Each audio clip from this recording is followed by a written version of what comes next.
Right. Yes, Kev. I will change what I was going to talk about because it fits very much in with the previous three, I guess. Yeah, you know what I'm doing. There are Why not?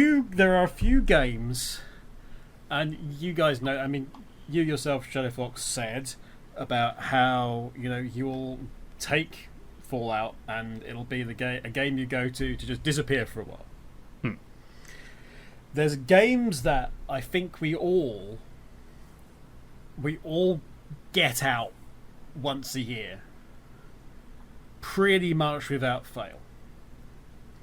There's some games in our collection that will always get that yearly playthrough. We don't know when it's going to be, but sometimes we'll just get the itch, and we'll get it out, and we'll just play through it in one or two, 3 intense sessions.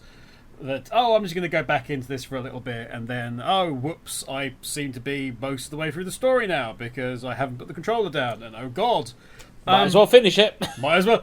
You know what? I remember this bit. You just got to go over here and do this and do this. And what do you mean it's 3 in the morning? One of those games for me has already been mentioned. Actually, it was mentioned earlier in one of the discussions. Wind Waker. Ah. Yeah. For me, again, like Earth, I've had a portion of my top 5 has pretty much been locked for a while, but I have been reappraising that. And with the Zelda series, honest to goodness, if you gave me the chance to just go and sit down with a Zelda game, it would be Wind Waker. I have been trying to get Wind Waker working so it can be played on the LMC Twitch channel for a long time, and in a way that would be suitable. I have spent all kinds of money on all kinds of capture devices to try and get a decent picture off of the. Now this is the original. Yes, Wind the Waker, original Wind Waker, not the HD version. Yeah, because I don't have a Wii U, so getting off of the GameCube, which is obviously means off of the Wii. Because I think if this was like 5 years ago, it would have been cheaper to just get yourself a Wii U and get yourself a copy of the game, and you'd be fine. But not anymore. No. And if you think about it, graphically, it's the Zelda that stands out the most. It's got. Who'd have thought that this massive area of the game, which is just water, it's like, yeah, but it's alive. It has a personality. As you're going along in the King of Red Dragons, you're constantly on the lookout. You can just chill and just let the journey happen, but there's stuff around every corner. It's not a sparse map by any way, shape or form. And it's a lovely story. It's full of really genuinely interesting characters. Everybody who has played that game will the second that if you played it through once, it's like, oh god, but by the time you get to the second time, who'd have thought that your grandmother being sick suddenly becomes like a massive thing for you as a person? Link's grandmother sick. Drop everything! Absolutely everything! We are heading back to the island and we're sorting stuff out! Grandma! Grandma, no! The lovely soup lady! Just need to make a stop around the fairy fountain, steal a fairy for Grandma. Just a couple of things first, but Grandma first! Wait, I don't have a bottle yet. Where do I get a bottle so I can capture a fairy? I don't know. Where's that guy with all the pots? Quick, I'll just carry one of those round instead. Fashion something, but it's beautiful in terms of the cell shading. It is perfect for the Zelda franchise. It really is, and I think it has the best Zelda in it. Yeah, it's Zelda, who is not a princess at all until that weird point in the game where she becomes a princess and she sort of loses her edge a bit because it's like, oh, I'm a princess. Well, No, she gets bring- it back in the bring final fight. Tetra though. back.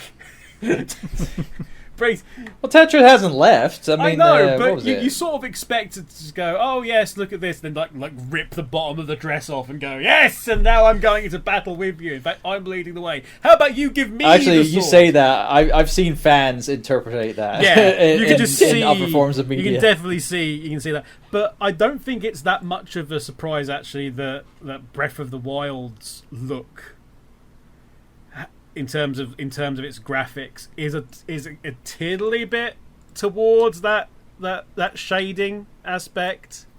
They try it, Yeah. but it's definitely of a different design Yeah. of shading than what Wind Waker brought, because Wind Waker is definitely more like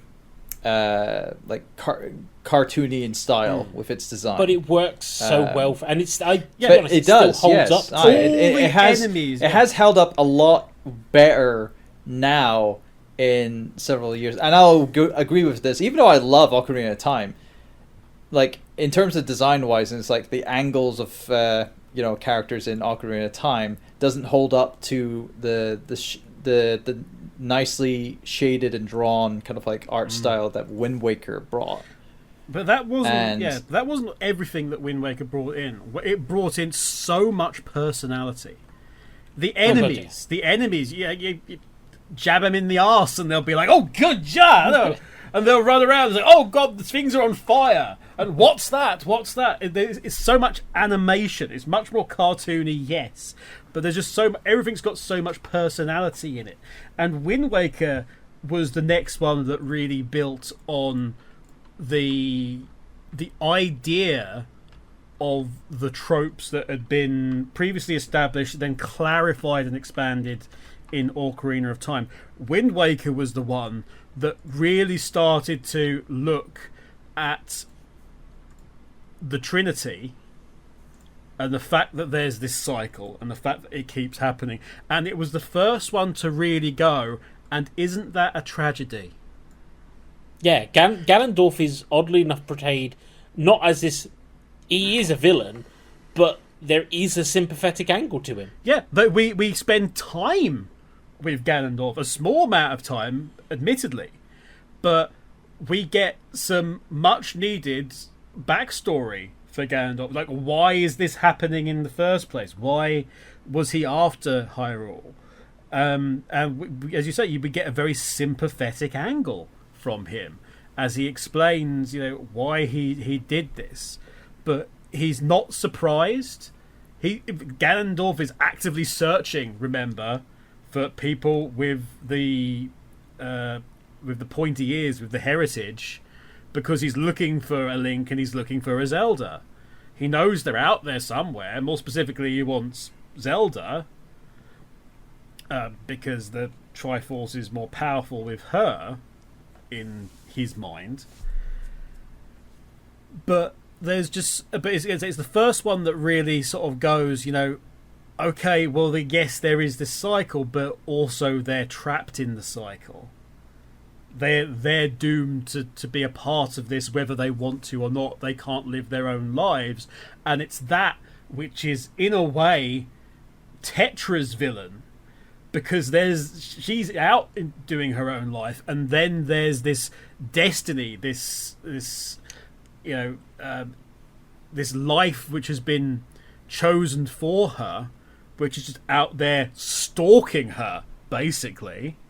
It's the fate of the gods. Yeah, it's the fate of the gods. You could quite argue that the three goddesses are not necessarily all good, because they have sort of put Hyrule in this holding pattern, and there's this sort of generational service weirdness going on.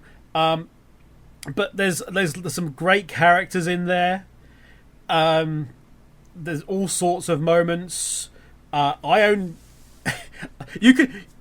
fact that you immediately can just make various noises from Wind Waker, and you know exactly what it is. Sploosh. Yeah, if you say sploosh, the next person will say Kaboom! Exactly. It's like, oh! Who'd have thought? And even the series noises that we've had going on for the flourishes, the musical flourishes for things like the treasure chests and stuff like that, and the various menu bits. All that started with Wind Waker, really. It set a style, and it set a new marker on a lot of the other things that Ocarina of Time didn't. And it sort of fleshed out things a lot more. Also, there's a load of characters in there that I really love. Medley is probably my favourite character in that game. She just is, because she's in a really difficult position. In fact, quite a lot of the characters like really difficult positions, and they're having to make difficult choices. And yes, some of them are like, oh yes, well, I readily accept this, but you know, there's a whole heap of other stuff going on there, and we also get a whole bunch of Hylian lore as to what's going on. The game sets up the fact. The very first thing the game sets up is that the hero doesn't appear. Yeah. And that's such an interesting concept at this point, because you're so used to Ocarina of Time and ha, look at the great hero. Yeah, what if he doesn't turn up? And this is the thing. Link technically isn't the hero at the start. He's not. He has to prove himself. Yeah, it's the whole green costume, which is the idea of the hero, is a rite of passage. The whole story is a rite of passage in growing up. It's a very different take on things. It's also a much more violent game, if you think about it. I mean, we beat Ganondorf by stabbing him in the head. It's such a good scene. Jesus! When that first happened. Where are we?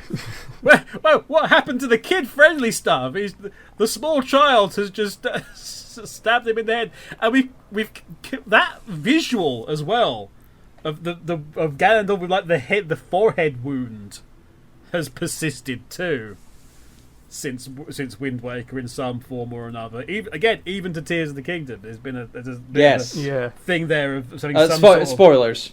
Some sort of they know at this point he's in the bloody game.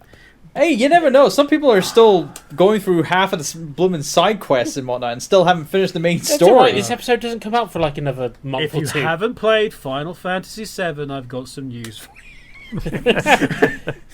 Cloud is fine.